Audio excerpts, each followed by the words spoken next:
Meus irmãos, boa noite, graça e paz do Senhor Jesus, amém? Meus irmãos, quando nós respondemos amém, a graça e a paz de Cristo Jesus, é que nós estamos concordando que essa graça e essa paz, ela é sobre as nossas vidas, a vida do povo de Deus. E é por ela que nós também temos motivos para cantar louvores ao Senhor. E o salmista, no Salmo 146, nos tem um convite à adoração. Vamos ler o que o salmista diz nesse salmo? Salmo 146, nos seus 10 versos, diz assim: Aleluia! Louva, ó minha alma, ao Senhor. Louvarei ao Senhor durante a minha vida, cantarei louvores ao meu Deus enquanto eu viver. Não confieis em príncipes, nem nos filhos dos homens, em quem não há salvação. Sai-lhes o espírito e eles tornam ao pó. Nesse mesmo dia perecem todos os seus desígnios. Bem-aventurado aquele que tem o Deus de Jacó por seu auxílio, cuja esperança está no Senhor seu Deus, que fez os céus e a terra, o mar e tudo o que neles há, e mantém para sempre a sua fidelidade. Que faz justiça aos oprimidos e dá pão aos que têm fome. O Senhor liberta os encarcerados. O Senhor abre os olhos aos cegos. O Senhor levanta os abatidos. O Senhor ama os justos. O Senhor guarda o peregrino, ampara o órfão e a viúva, porém transtorna o caminho dos ímpios. O Senhor reina para sempre. O Senhor reina para sempre. O teu Deus, ó Sião, reina de geração em geração. Aleluia. São muitos os motivos que nós temos para cantar, e o salmista elenca vários deles. Vamos nos unir a ele e cantar louvores ao Senhor. Vamos cantar o hino 109, sobre o bom pastor. Coloque-se em pé.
O Reginaldo vai fazer uma oração com toda a igreja.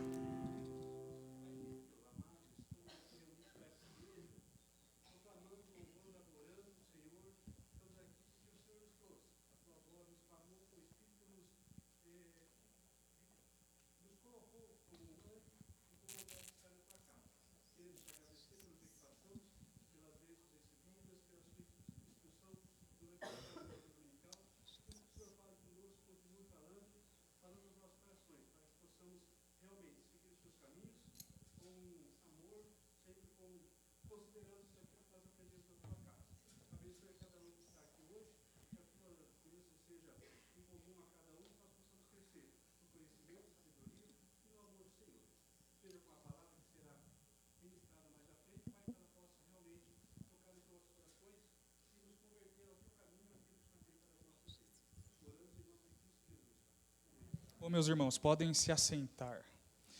O Salmo 146 nos encaminhou a cantarmos louvores ao Senhor. O cântico nos traz a lembrança de que nós temos esse Senhor nos guiando em todos os nossos caminhos. E um dos caminhos pelos quais o nosso Senhor nos guia é o caminho do serviço a Ele, mas um serviço prestado não de qualquer forma, um serviço prestado em santidade. Esse é o chamado do Senhor para nós, o seu povo. Fomos salvos, separados deste mundo, para vivermos para o Senhor. Ora, irmãos, e a maneira bíblica de vivermos para o Senhor é exatamente olhando para a sua palavra, nos apropriando desse bendito perdão e buscando nele graça sobre graça, para que venhamos viver uma vida de santidade no nosso falar, no nosso proceder, dentro de casa, no trabalho, entre a sociedade, aqui na igreja, onde estivermos até que Ele nos chame ou até que Ele volte. E a leitura bíblica de Romanos capítulo 8, dos versos 1 a 5, vai nos trazer à memória, irmãos, sobre a natureza que já temos em Cristo Jesus e a motivação que recebemos a partir dessa nova natureza para vivermos então em santidade. Diz assim o texto, irmãos: agora, pois, já nenhuma condenação há para os que estão em Cristo Jesus. Quantas são as condenações que constam contra nós que estamos em Cristo? Nenhuma. Versículo 2. Porque a lei do Espírito da vida em Cristo Jesus te livrou da lei do pecado e da morte. Ora, irmãos, havia uma lei que pairava sobre nós e constava contra nós, mas Cristo veio, cumpriu-a inteiramente e agora nos deu um outro caminho, um caminho guiado pelo Espírito Santo. Versículo 3. Porquanto o que for impossível à lei no que estava enferma pela carne, isso fez Deus enviando o seu próprio Filho, em semelhança de carne pecaminosa e no tocante ao pecado. E com efeito, condenou Deus na carne o pecado. Com qual propósito? Versículo 4. A fim de que o preceito da lei se cumprisse em nós, que não andamos segundo a carne, mas segundo o Espírito. Veja, irmãos, a lei que agora o Espírito rege é uma lei que nos conduz por uma direção. E qual é a direção que trilhamos? Versículo 4 diz, uma lei que não anda segundo a carne, mas segundo o Espírito. E Paulo, no versículo 5, resume tudo o que ele disse anteriormente, dizendo assim: porque os que se inclinam para a carne cogitam das coisas da carne, mas os que se inclinam para o Espírito, das coisas do Espírito. Irmãos, quanto mais nós alimentamos um animal com carne, mais carne ele vai desejar. Ele se torna alguém carnívoro e desejoso por carne. Quanto mais nós alimentarmos a nossa natureza com as coisas desse mundo, mais as desejaremos. Por outro lado, quanto mais alimentarmos a nossa alma e o nosso ser com as coisas que dizem respeito a Deus e à eternidade, mesmo vivendo nesse mundo, mais desejaremos viver para Deus e para a sua glória, mesmo vivendo aqui. Esse é o desafio da vida cristã. Nós não somos daqui, mas estamos aqui. O que devemos fazer então? Ficar trancados dentro de casa, não nos relacionar mais com ninguém e viver a vida isoladamente para que não venhamos incorrer em pecado? Não é esse o chamado de Deus para nós. Pelo contrário, o chamado dele para nós é para que a gente avance nesse mundo com o Evangelho, na pregação do mesmo e também com o nosso testemunho. Portanto, estudamos, trabalhamos, convivemos com as pessoas, mas tudo isso não mais inclinados pelas coisas da carne, agora inclinados pelas coisas do Espírito. É o Espírito Santo quem conduz o nosso caminho. E na medida em que Ele nos conduz, irmãos, nós servimos uns aos outros dentro de casa para a glória de Deus, nós trabalhamos no emprego que Deus nos deu para a glória de Deus, nós convivemos com as pessoas para a glória de Deus, mesmo quando nós erramos e pecamos, nós nos arrependemos porque esse próprio Espírito converte o nosso coração mais uma vez, nos traz a lembrança de que nós devemos viver uma vida de santidade. Esse é o chamado dele para nós. Simples, não é?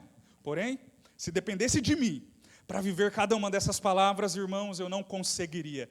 É esse mesmo Espírito que inclina a minha natureza a viver nos caminhos dele, que também me capacita para que eu possa desejar esses mesmos caminhos. Eu só desejo os caminhos do Senhor porque, primeiro, Ele torna esse desejo real no meu coração. E estar na igreja, participar do corpo, é um dos meios eficazes do Senhor tornar esse desejo real dentro de nós. Por isso, nesse momento do culto, nós paramos, pisamos no freio, e a igreja se une em oração, agora numa reflexão humilde e sincera diante de Deus, dizendo: Senhor, a constatação que faço é que sou pecador, socorre-me, ajuda-me, para que eu possa sempre me inclinar para as coisas do Espírito. Eu não sei vocês, mas eu preciso, irmãos, dessa ajuda do Espírito Santo. E acredito que os irmãos também. Vamos orar então mais um pouquinho? Obrigado, Senhor, porque a sua palavra, tem uma palavra aqui maravilhosa no versículo 1, que faz a nossa alma saltar de alegria, que nenhuma condenação há para aqueles que estão em Cristo Jesus. Eu e os meus irmãos estamos em Cristo Jesus, portanto, já não há mais nada que possa nos separar do amor de Deus, que está no seu Filho amado, Jesus Cristo, o nosso Senhor. É por isso que nessa noite, com alegria, mesmo em meio a tantos desafios, mesmo em meio a tantas lutas, o Senhor nos faz lembrar do seu amor e nos conduz a essa reflexão a despeito da nossa natureza diante de Ti. Queremos viver para a Sua glória em todos os nossos procedimentos. Ajuda-me, ajude também os meus irmãos. Na medida em que alguém agora, se porventura faz confissão de pecados, que o Senhor possa perdoar os pecados e trazer o perdão do Senhor de uma maneira tão especial, que esse indivíduo se sinta tão amado por Ti. Que essas palavras da leitura de Romanos 8, do 1 ao 5, possa nos abraçar de tal forma agora, ó Deus, que o nosso coração seja envolvido pelo Seu amor e pela Sua graça. Nós, o Seu povo, precisamos, da criança ao idoso, homem e mulher, todos nós nessa noite, Seu povo, queremos ser inundados por esse amor maravilhoso, meu Senhor. Ajude-nos para que vivamos para a Sua glória e venhamos sempre viver na direção do Teu Espírito, desejando as coisas do Espírito, nos inclinando para as coisas do Senhor, para que o Teu nome seja em nós glorificado. Em nome de Jesus. Já que fomos perdoados, vamos cantar com alegria? Coloque-se em pé, vamos louvar o Senhor.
céu te adora, proclama a tua glória, pois ressuscitaste, vivo estás. És invencível, inigualável, hoje pra sempre reinarás. Teu é o reino, tua é a glória, acima de todo nome estás.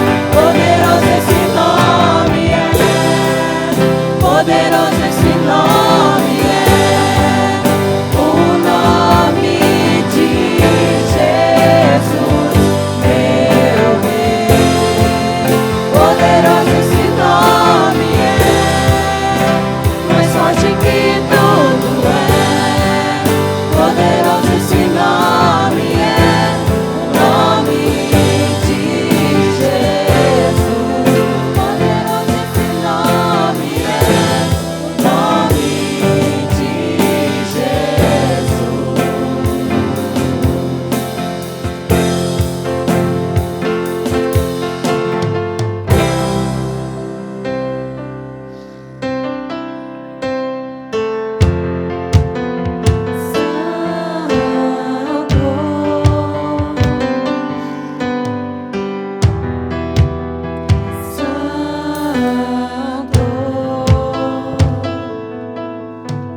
As muitas gerações perdidas em louvor, cantando ao Cordeiro uma canção. Os que em ti se foram e os que hão de crer, cantando ao Cordeiro uma canção. Teu nome é mais alto, teu nome é maior, teu nome é sobre todos os tronos e domínios, governos e poderes. Teu nome é sobre todos, e os anjos clamam: Santo, toda a criação. Santo, exaltado és. Santo, santo pra sempre.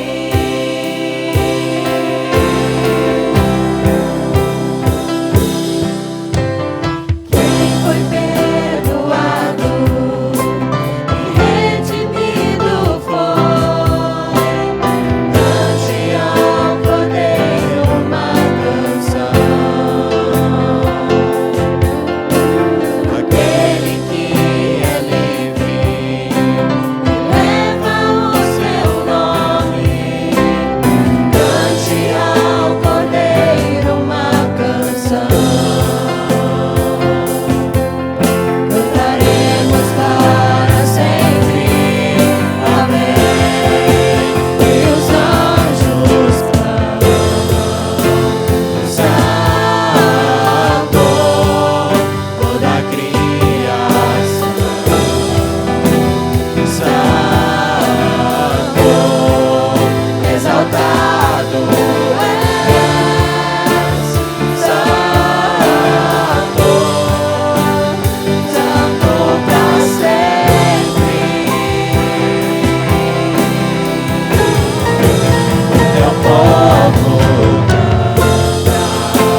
exaltado és, Santo, Santo para sempre. E o teu povo canta, Santo, sim ao Rei dos Reis, Santo, tu sempre serás, Santo, Santo para sempre.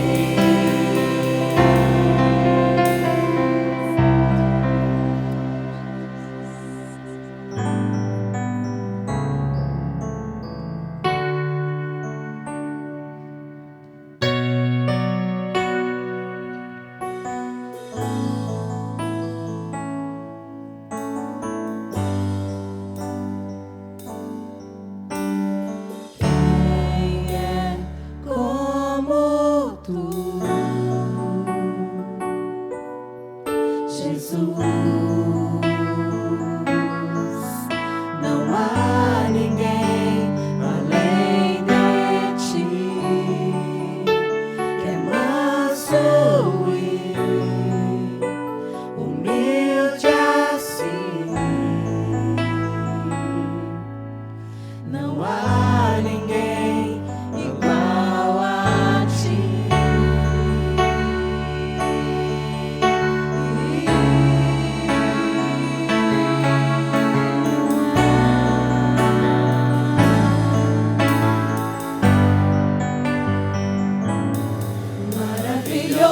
Maravilhoso,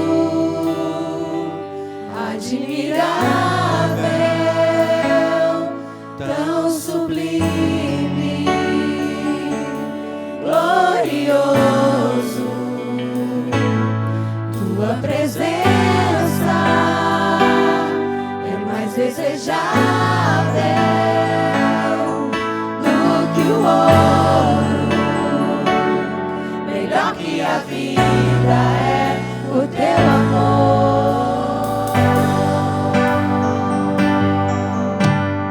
Quem é como tu,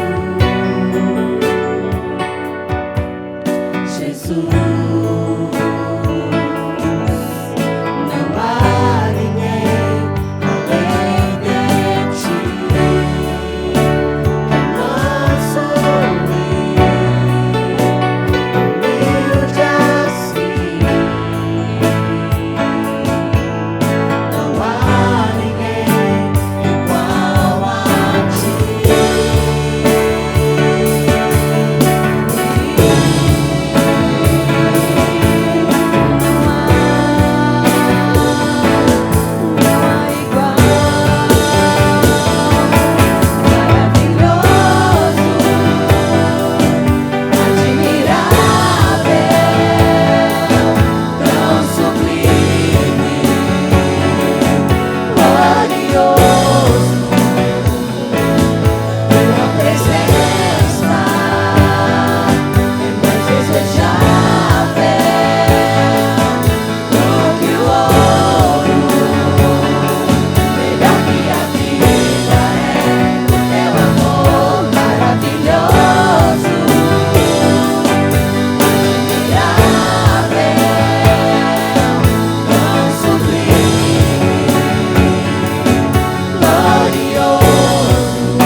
glorioso. Tua presença é mais desejável do que o ouro, melhor que a vida é o teu amor. Senhor, que maravilha estar em tua presença. Te desejamos, ó Pai, e esse desejo é o Senhor que põe em nossos corações e por isso agradecemos. Ó Pai, venha conduzir o restante deste culto, ó Pai, e que chegue como cheiro suave a Ti. Que o Senhor possa se agradar de nossos corações, ó Pai. Venha com a Tua palavra de encontro aos nossos corações e faça nascer em nossas vidas, em nome de Jesus. Amém. Graça e paz, irmãos. Amém? Muito bem, enquanto o grupo toma seus lugares, deixa eu só, alguém que nos visita pela primeira vez aqui, a Rafaela, o Gael, parece que são mãe e irmão da Maria Luísa, é isso mesmo? Cadê a Maria Luísa?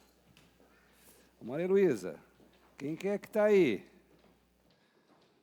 Sua mãe e irmã, que bacana, hein?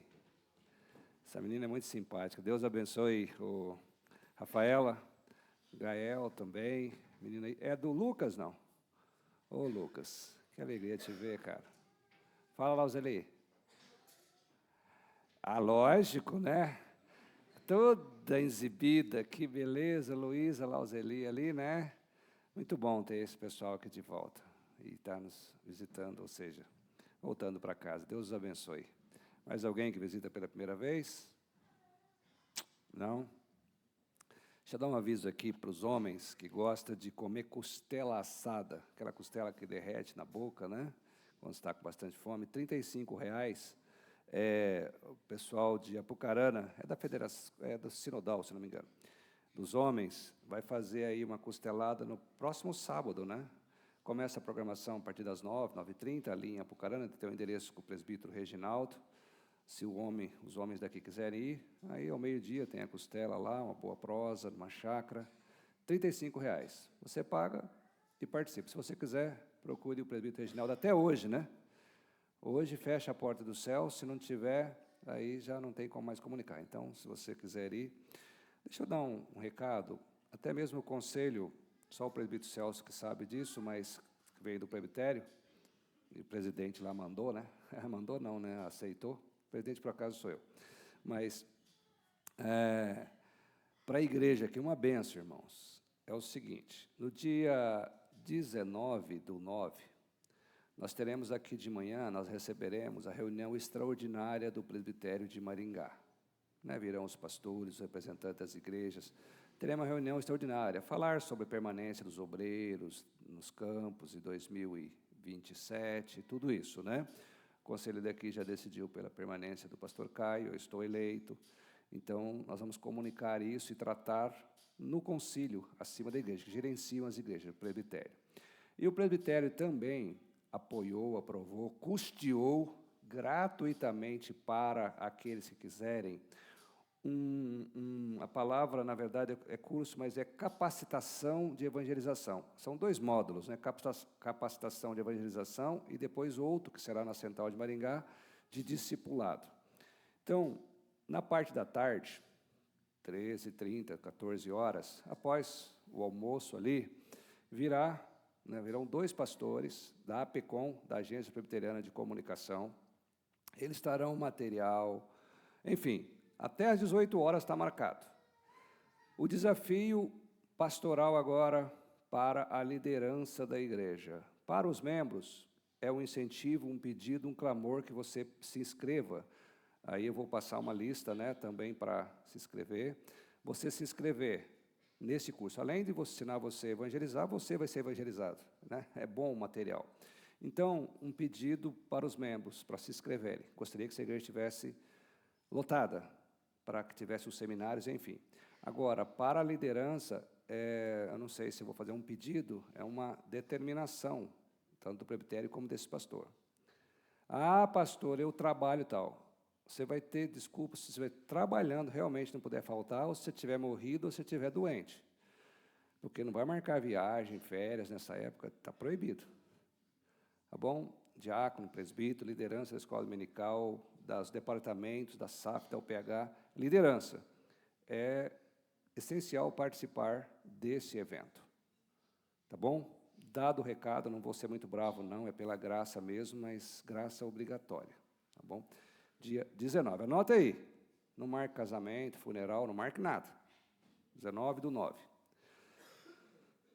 Dito esses recados, deixa eu ver aqui se tem mais algum. Capacitação, costelada e o aviso. Só esse aqui. Os departamentos já foram ditos de manhã. Vamos abrir as nossas Bíblias em Lucas, capítulo 24, versículos 13 em diante. Hoje pela manhã, quem veio, coloquei no grupo também, não é aquele estudo, mas é o mesmo texto em que nós vamos meditar.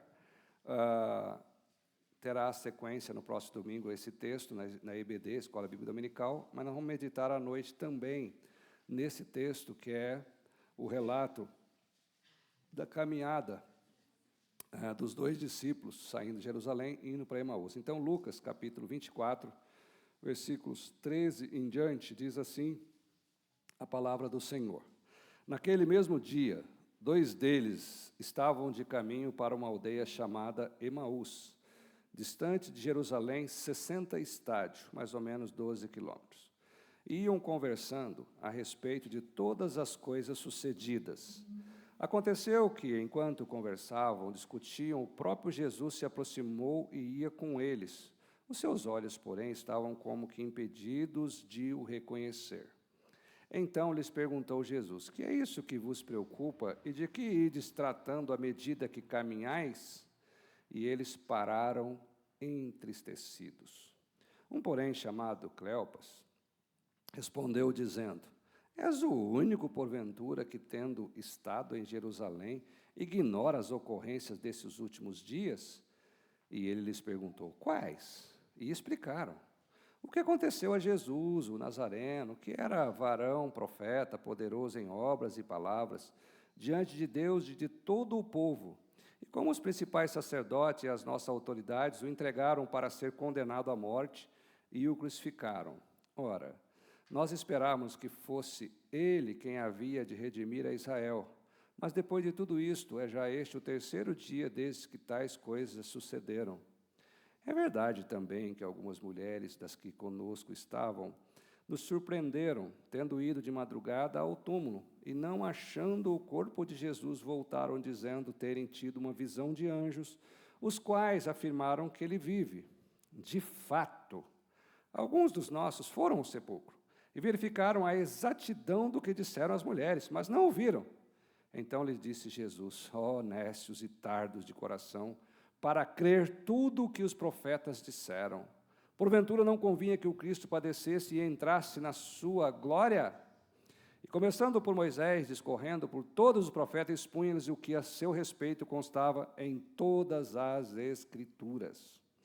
Quando se aproximavam da aldeia para onde iam, fez ele menção de passar adiante. Mas eles o constrangeram, dizendo: fica conosco, porque é tarde, e o dia já se declina. E entrou para ficar com eles. E aconteceu que, quando estavam à mesa, tomando ele o pão, abençoou, e tendo-o partido, lhes deu. Então se lhes abriram os olhos, e o reconheceram, mas ele desapareceu da presença deles. E disseram um ao outro: porventura não nos ardia o coração quando ele pelo caminho nos falava, quando nos expunha as Escrituras? E na mesma hora, levantando-se, voltaram para Jerusalém, onde acharam reunidos os 11 e os outros com eles, os quais diziam: o Senhor ressuscitou e já apareceu a Simão. Então os 2 contaram o que lhes acontecera no caminho, como fora por eles reconhecido no partir do pão. Amém? Fala, Senhor, ao nosso coração, através da sua palavra, em nome de Jesus. Amém. Esse episódio, esse texto de Lucas 24, ele registra um acontecimento, assim, contraditório naquele domingo. 3º dia após a morte de Jesus, a 1º dia da semana. Veja bem, por que contraditório? Jesus havia ressuscitado. Verdade que eles não sabiam, mas o túmulo estava vazio. Não estava mais lá Jesus, o corpo de Jesus. As mulheres haviam anunciado que Jesus estava vivo, que foram informadas por isso. Pedro foi lá verificar, foi ao sepulcro e falou a eles: olha, realmente ele ressuscitou. Mas os 2 discípulos, o Cleopas e o amigo, estavam indo embora de Jerusalém. Estavam se afastando. Contraditório.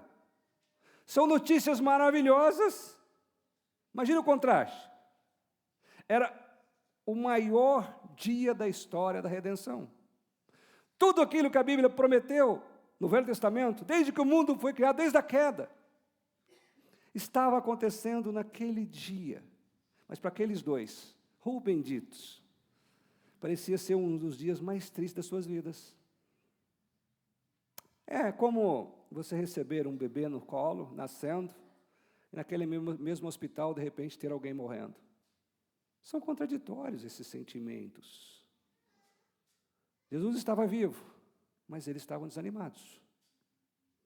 A esperança havia vencido, mas eles conseguiram, ou seja, eles estavam desesperançados. Se é que essa palavra existe, né? Desesperançados, sem esperança. Jesus estava ao lado deles, e eles olhando, conversando com Jesus. Imagina você orando, falando com Jesus, e você não sabe o que você está fazendo. Está falando com um fantasma, com uma imaginação, com uma religião. Isso nos mostra que muitas vezes nós podemos estar vivendo no meio daquilo que Deus está fazendo, e ainda assim interpretar de maneira errada. É possível conhecer a Bíblia inteira e ficar desanimado. É possível frequentar a igreja e, algum tempo, perder a esperança, se esfriar. É possível ouvir as promessas que Deus faz e permitir que uma decepção fale mais alto, um machucado. Por isso eu gostaria que nós meditássemos nesse tema. Cristo restaura corações desanimados. Está lá o tema. Vamos falar todos juntos para você acordar? Cutuca o seu irmão do lado, virei penteca agora. Cutuca o seu irmão do lado e fala assim: Cristo restaura corações desanimados. Faz isso não, que você pode desanimar a pessoa, né? Mas vamos falar só aí, ó. Cristo restaura corações desanimados. Seu coração está desanimado? Seu coração às vezes está ferido, está sem esperança, está machucado. Cristo restaura. A pergunta que esse texto, Lucas 24, coloca diante de nós, é exatamente essa. O que Cristo faz quando encontra seus discípulos com o coração desanimados? O que Cristo faz? Como Ele faz? Qual a ação de Jesus? O texto que nós lemos nos apresenta 3 respostas, pelo menos. A primeira delas, no versículo 13 a 14, Cristo se aproxima de nós. Cristo se aproxima daquela pessoa que está com o coração desanimado. Os discípulos, veja o versículo 13, naquele mesmo dia, 2 deles estavam de caminho para a aldeia chamada Emaús. Estavam indo embora. Eles estavam caminhando. Algo estava acontecendo dentro do coração deles. E Lucas nos permite ver aqui mais do que uma viagem geográfica, Jerusalém a Emaús. Primeiro, o versículo 17 fala que havia tristeza. Diz, Jesus faz uma pergunta: o que é isso que vos preocupa e de que ides tratando à medida que caminhais? E aí diz assim, e Lucas acrescenta, e eles pararam, de que forma? Entristecido. O coração daqueles homens havia tristeza. Segunda coisa que nós vimos aqui, que Cristo se aproxima de nós, um coração triste, havia naquele coração, ou naqueles corações, havia frustração. O versículo 21, quando Jesus pergunta para ele assim, ó, o que está acontecendo? Quais? Ora, nós esperávamos que fosse Ele quem havia de redimir a Israel. Nós o quê? Esperávamos. Quando você espera uma coisa e não acontece, o que você sente? Frustração. Então, um aprendizado que eu tenho, né? Não espere nada, porque o que vier é lucro. Você não se frustra. Não espere ninguém te dar um presente, não espere ninguém te cumprimentar, não espere ninguém lembrar do teu aniversário. Não espera. Não espere ninguém reconhecer seu trabalho, porque o que vier é lucro. Talvez essas sejam as palavras mais importantes desse texto. Eles esperavam uma coisa e parece que Deus estava fazendo outra. Aliás, Deus estava fazendo outra restauração, redenção. E quando Deus não correspondeu àquilo que eles imaginavam, surgiu então a decepção. Isso acontece conosco, queridos. Eu esperava que Deus curasse tal enfermidade. Eu esperava que meu filho permanecesse firme, minha família frequentasse a igreja. Eu esperava que aquela pessoa reconhecesse o que eu fiz, fosse grata. Eu esperava que a igreja fosse diferente. Eu esperava que que o pastor agisse de outra maneira. Eu esperava. Enfim, eu esperava. E não acontece. Não há necessariamente pecado e nós termos ou possuirmos expectativas, queridos. Não é pecado nisso. O perigo é transformar nossas expectativas em promessa de Deus. Deus vai fazer isso. Deus nunca prometeu que não enfrentaríamos decepções. Pelo contrário, em João 16:33, ele fala, sabe o que vai esperar vocês? Estejam animados, estejam fortes, felizes, bom ânimo, porque vocês vão enfrentar aflições, aflitos. Eu estou com vocês, eu venci o mundo. É isso que ele prometeu. Deus nunca prometeu uma igreja sem problema. Deus nunca prometeu líderes perfeitos. Deus nunca prometeu que todos reconheceriam o seu trabalho na igreja. Quando confundimos nossos desejos com promessas divinas, facilmente nos decepcionamos com Deus, com as pessoas e com Deus. Terceiro, eles tinham informação, mas eles não tinham fé. Jesus se aproximou deles e percebeu que eles tinham informação, mas eles não tinham fé. Além de haver tristeza, frustrações, faltava conhecimento da graça. Quantos estão na igreja, conhecem a Bíblia, conhecem a religião, sabem que precisam caminhar com Cristo, mas faz a pergunta assim, se você morrer hoje, você vai para o céu? Pastor, não tem muita, tem até vergonha de falar, não tem muita certeza, queridos. Abre um parênteses, não estava no sermão, mas deixa eu falar isso aqui para vocês.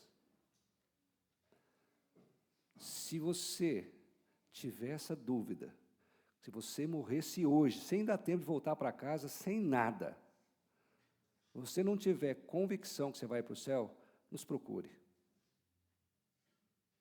Nos procure, porque tudo que você está fazendo aqui, você não está entendendo o que é graça. Esse sermão pode te animar, pode mudar algumas práticas na sua vida, mas você precisa arrepender, crer e receber Jesus. Você precisa entender que esse é um presente. Você precisa entender que seu nome está escrito no livro da vida, que você é salvo, que você está na graça. Porque senão, essa caminhada de Jerusalém para Emaús vai invadir seu coração e você vai viver uma vida frustrada, triste, longe da comunhão.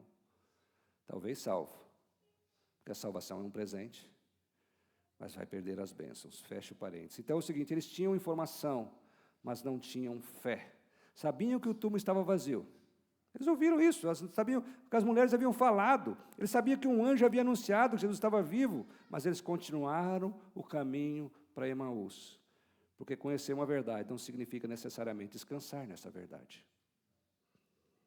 É possível conhecer Romanos 8:28, que diz, sabemos que todas as coisas cooperam para o bem daqueles que amam a Deus, que são chamados segundo o seu propósito, e mesmo assim entrar em desespero.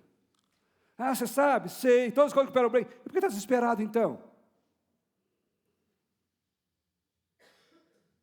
É possível conhecer o Salmo 23 e ser dominado pelo medo. Salmo 23, todos conhecem. O Senhor é o meu pastor e nada me faltará. Ainda que eu ande pelo vale da sombra da morte, não temerei. E viver com medo.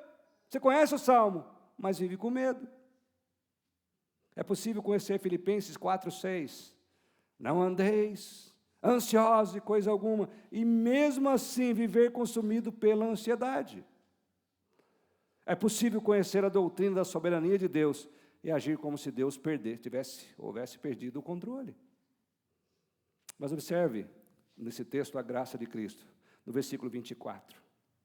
O próprio Jesus se aproximou e ia com eles. O texto é bem claro. O próprio Jesus se aproximou e ia com ele. É o versículo 24. Eles estavam se afastando, mas Jesus estava se aproximando.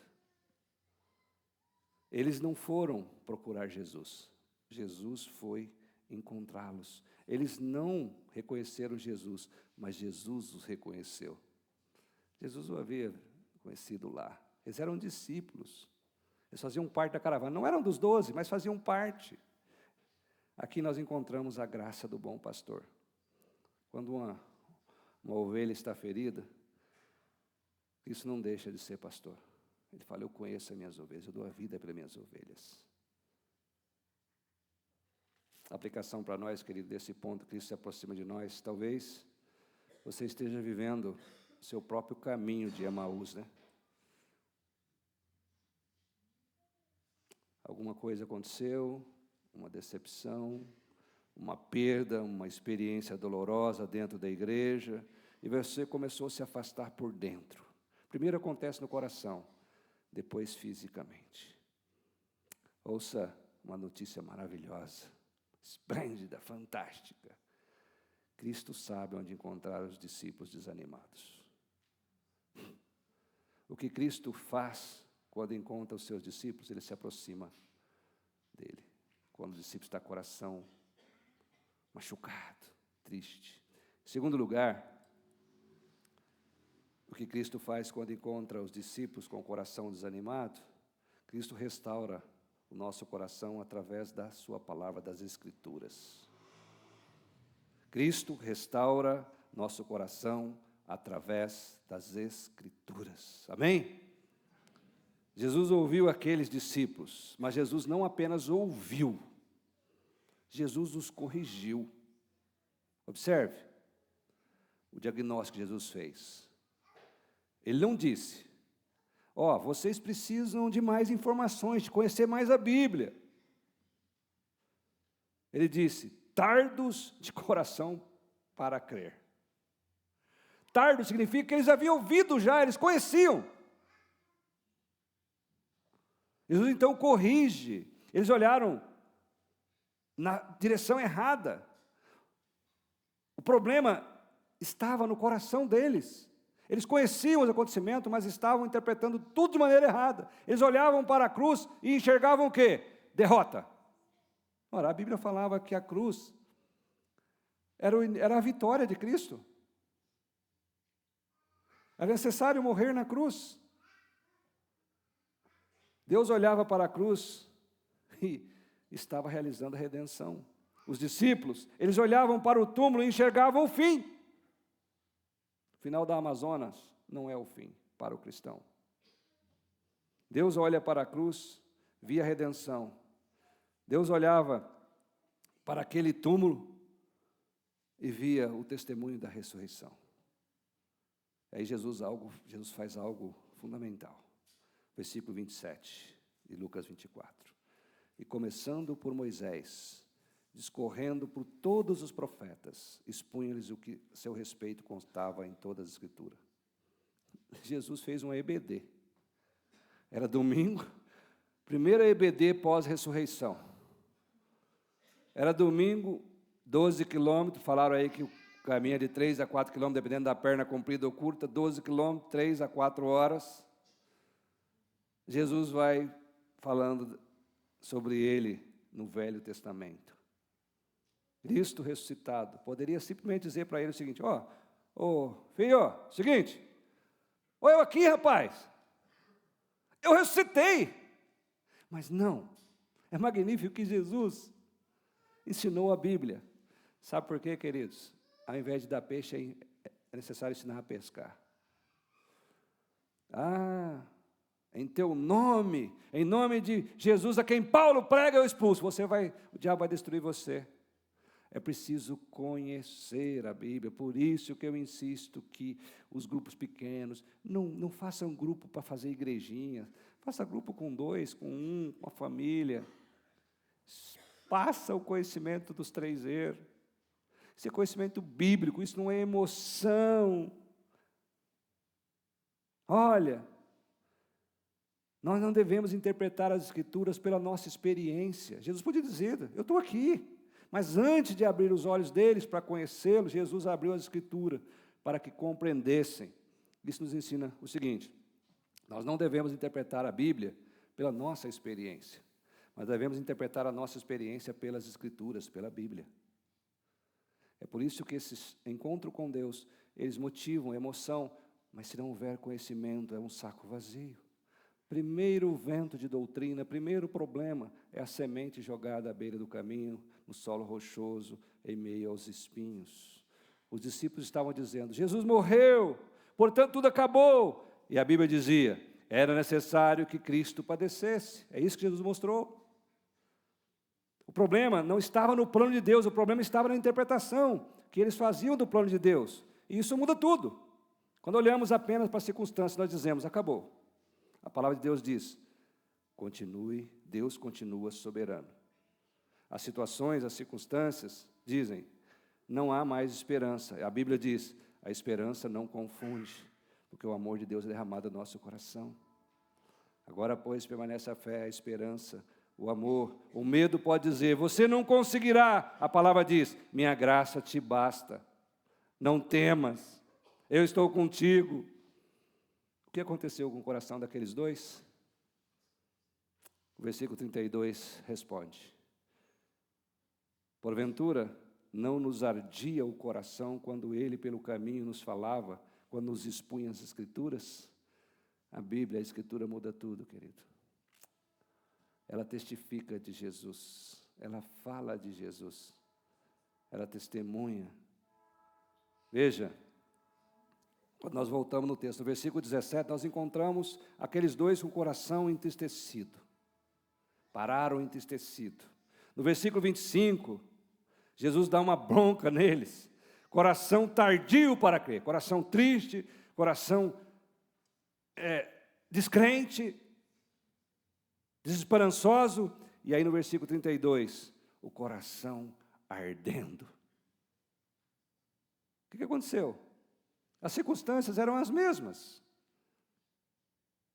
Jerusalém era a mesma, a cruz havia acontecido, Jesus havia sido crucificado, mas agora eles estavam enxergando tudo pela ótica das Escrituras, pela Bíblia.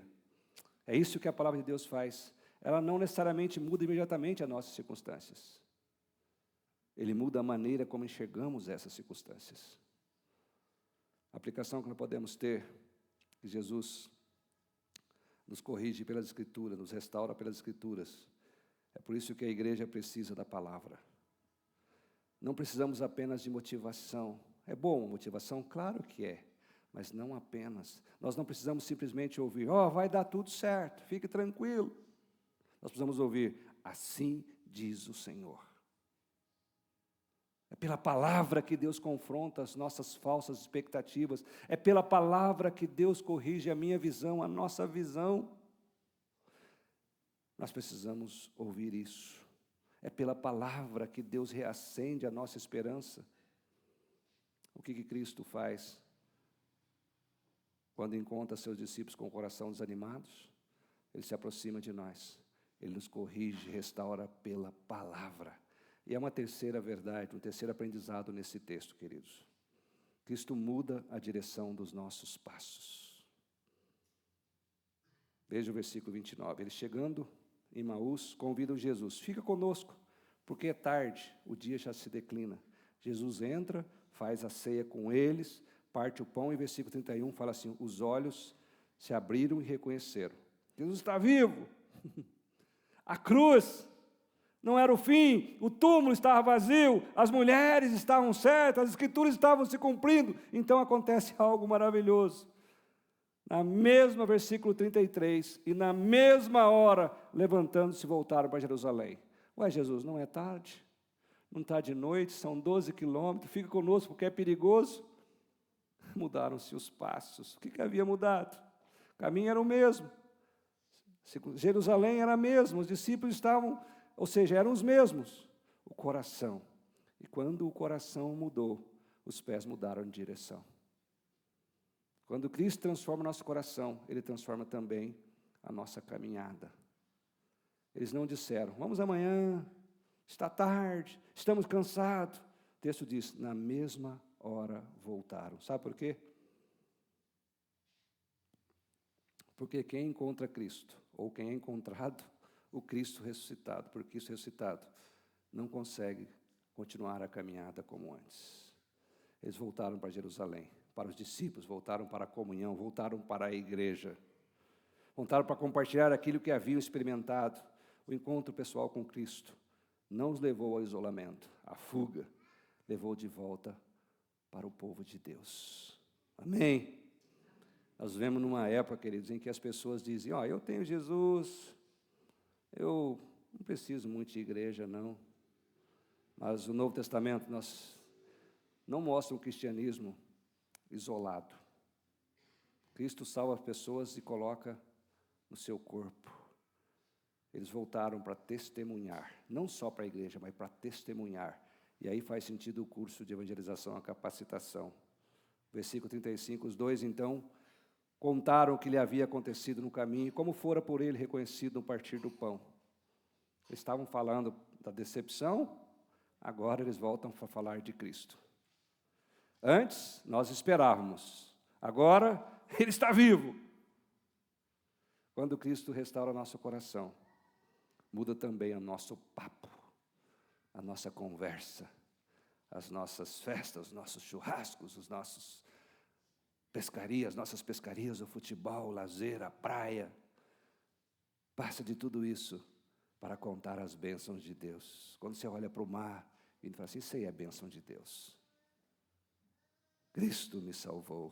Concluindo, talvez a pergunta mais importante desse texto não seja onde ficava Emaús. A pergunta é, qual é a minha Emaús? Para onde o seu coração está caminhando? O que tem feito o seu coração muitas vezes se afastar? Uma decepção, uma mágoa, uma oração não respondida da maneira que você esperava, uma expectativa frustrada, uma crítica, uma experiência dolorosa dentro da igreja com alguns irmãos ou irmãs. Talvez você continue fisicamente em Jerusalém, mas o seu coração começou a caminhar para Emaús. Lucas 24 nos apresenta então essas três grandes verdades. Cristo se aproxima de nós quando o nosso coração está desanimado. Ele conhece nossa tristeza, nossas decepções. Cristo restaura o nosso coração, corrigindo a nossa visão pelas Escrituras. Nossa experiência precisam ser interpretadas pela palavra de Deus. Cristo restaura o nosso coração. Quando Ele restaura o nosso coração, Ele muda a direção dos nossos passos. Corações restaurados produzem caminhos transformados. No começo da história, como dissemos, 2 discípulos caminhando para longe, cabeça baixa, coração triste, a esperança destruída, e no final, os mesmos discípulos voltando depressa para Jerusalém, coração ardendo, olhos abertos e uma mensagem para anunciar. O que aconteceu entre uma cena e outra? Jesus os encontrou no caminho. Talvez seja exatamente o que nós precisamos. Não simplesmente de circunstâncias melhores, não de uma igreja perfeita, não de pessoas que nunca nos decepcionam. Precisamos de Cristo. Pela sua palavra, abra novamente nossos olhos e faça novamente nosso coração arder. Conclusão aí que está escrito no projetor. Cristo ainda encontra pessoas na estrada para Emaús. Cristo ainda abre as Escrituras. Cristo ainda abre nossos olhos. Cristo ainda faz corações voltarem a arder. E Cristo ainda muda a direção dos nossos passos. Quer teu coração arder? Feche seus olhos. Não seja apenas religioso. Seja uma pessoa em que conhece Jesus. E não importa as circunstâncias, hora da noite, local, momentos de vida. Fala, eu estou aqui para testemunhar. Eu estou aqui para falar desse Jesus que está vivo, ele não está morto. Não vou perder a esperança. Obrigado, Senhor, pela sua palavra, que mostra a sua ação graciosa, se aproximando de nós, mudando o nosso coração, restaurando, voltando a dar esperança.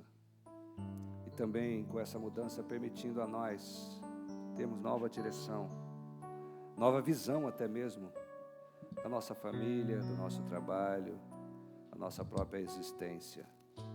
Nós temos sentidos, o Senhor nos dá sentido. Vamos ficar em pé, irmãos. Restaura, Senhor, esperanças. Restaura, Senhor, corações que querem e sabem que precisam se aproximar de Ti, mas não têm tido forças. Tem lutado, às vezes, sentindo isolado, mas o Senhor jamais nos abandona.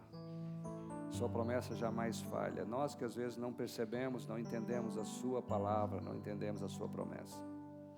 Mas o Senhor vai, pela Sua graça, pela Sua bondade, vai clareando o nosso entendimento, vai direcionando os nossos passos, o nosso coração. Que tenhamos uma semana na Tua presença, caminhando de volta para os Seus braços, correndo, como criança corre para o braço dos pais, buscando segurança, buscando direção, jamais se afastando. Trabalhe nas vidas que sentem isoladas, que precisam voltar para o Senhor. Faça isso nessa noite, Pai. E que a graça do nosso Senhor e Salvador Jesus Cristo, o amor de Deus, o nosso eterno Pai, poder, a unção, a consolação do Espírito Santo de Deus repousa sobre vós, irmãos, e sobre todo o povo de Deus na face da terra, hoje e para todos sempre. Amém.